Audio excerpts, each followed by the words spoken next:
ये भी घूमने आए थे तो शूटिंग चला था वही देख रहे हैं। मजा आया है? हाँ बहुत मजा आया। हीरोइन देख के कैसी लगी? बहुत मस्त लगी है। हीरोइन टॉप हो।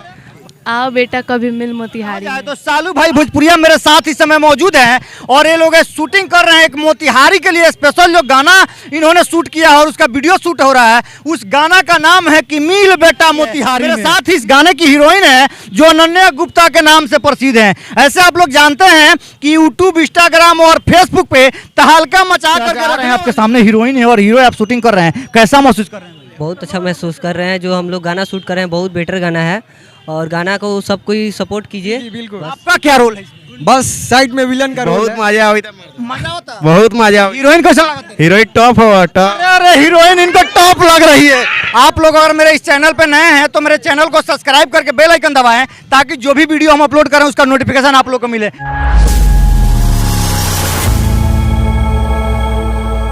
आप देख सकते हैं ये मोतिहारी का ज्ञान बाबू चौक है और सभी लोग इसलिए आए हैं कि यहाँ शूटिंग चल रहा है और शूटिंग देखने आए हैं लोग। हम भी जानना चाहेंगे किस चीज का आखिर शूटिंग चल रहा है। अब मुझे लग रहा है कि शूटिंग का हीरो और हीरोइन मेरे सामने जो भी ये लोग बैठे हैं यही लोग हैं। सबसे पहले हम बात करेंगे और जानना चाहेंगे। सबसे पहले स्वागत है आपका। नमस्कार, प्रणाम और आपका बहुत बहुत स्वागत है कि इतने भीड़ में खोजते खोजते आप पहुंच गए हम लोग के बीच। और रास्ते से आ रहे थे तो देखें इतना भीड़ लगा हुआ है, ये क्या चल रहा है यहाँ पे?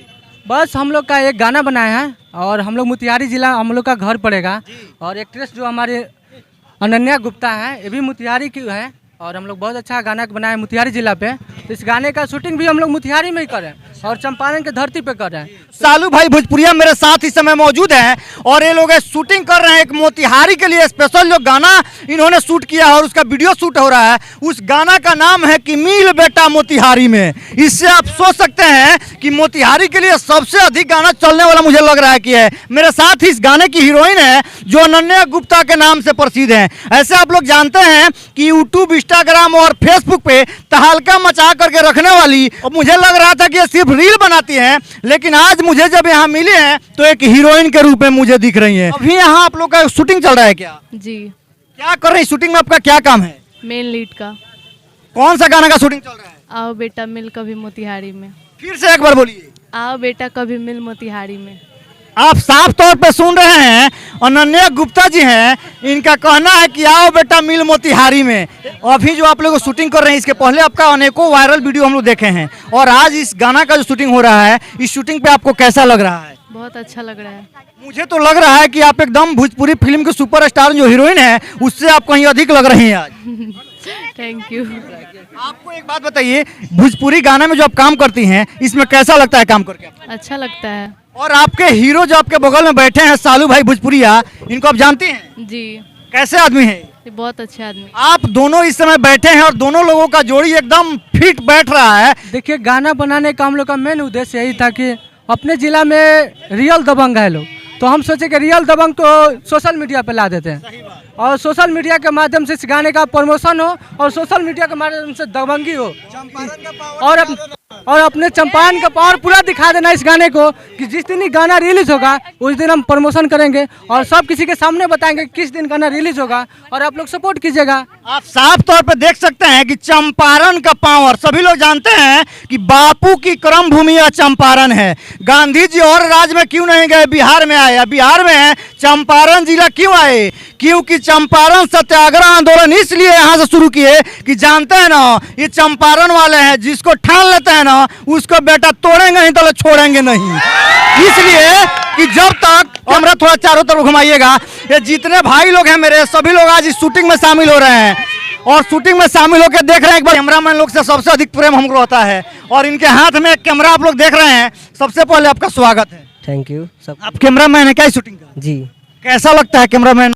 आज आ रहे हैं आपके सामने हीरोइन है और हीरो आप शूटिंग कर रहे हैं, कैसा महसूस कर रहे हैं? बहुत अच्छा महसूस कर रहे हैं। जो हम लोग गाना शूट कर रहे हैं बहुत बेटर गाना है और गाना को सब कोई सपोर्ट कीजिए बस। कौन सा गाना है? आओ बेटा कभी मिलो मोतिहारी। आओ बेटा कभी मिलो मोतिहारी में। भैया आपका चश्मा तो कमाल कर रहा है सचमुच में। सर थैंक यू। पहले स्वागत है। धन्यवाद आपको। आप भी शूटिंग में है क्या? जी जी बिल्कुल। आपका क्या रोल है? बस साइड में विलन का रोल है। अरे बाप रे, इतना बड़ा रोल इनको। ऐसे भी जानते हैं ये लोग भी रहे हैं, कमाल का आप लोग देख रहे हैं। Thank you thank you. लोगों को क्या संदेश दीजिएगा? लोगों को यही बोलना चाहते हैं ऐसे कि चंपारण का पावर दिखा देना इस सॉन्ग पे। अरे आप यहाँ क्या कर रहे हैं? हम यहाँ पे शूटिंग में आए हुए हैं। कैसा लग रहा है देखकर? बहुत अच्छा लगा। मजा आ रहा है ना? जी एकदम हीरोइन आपके सामने खड़ी है, एकदम हम लोग साथ ही में मिल के काम कर रहे हैं। हम लोग साथ में मिलकर काम कर रहे हैं। आप लोग अगर मेरे इस चैनल पे नए हैं तो मेरे चैनल को सब्सक्राइब करके बेल आइकन दबाएं ताकि जो भी वीडियो हम अपलोड करें उसका नोटिफिकेशन आप लोग को मिले। कुछ और लोगों से बात करेंगे, ये नौजवान लोग हैं। का हो का हलवा ठीक हो भाई, कैसा लगता शूटिंग देख? बहुत मजा हुई था, मजा होता? बहुत मजा। हीरोइन कैसा लगता? हीरोइन टॉप हो टॉप। अरे हीरोइन इनको टॉप लग रही है। ये देखिए ये छोटा बच्चा है। एक बात मैं तुम्हारा नाम जानना चाहेंगे? मानस मधुकर। अभी तुम यहाँ क्या कर रहे हो? ये पे घूमने आए थे तो शूटिंग चला था वही देख रहे हैं। चल रहा है, किस चीज का शूटिंग चल रहा है? गाना का। अब बताइए, इसको पढ़ने का समय है और इस शूटिंग देखने आया है, मजा आया है? हाँ बहुत मजा आया। हीरोइन देखे कैसी लगी? बहुत मस्त लगी है। बहुत मस्त। देखिए हीरोइन को बोल रहा है और क्या लगा उससे नहीं, हीरोइन इनको मस्त लगी है।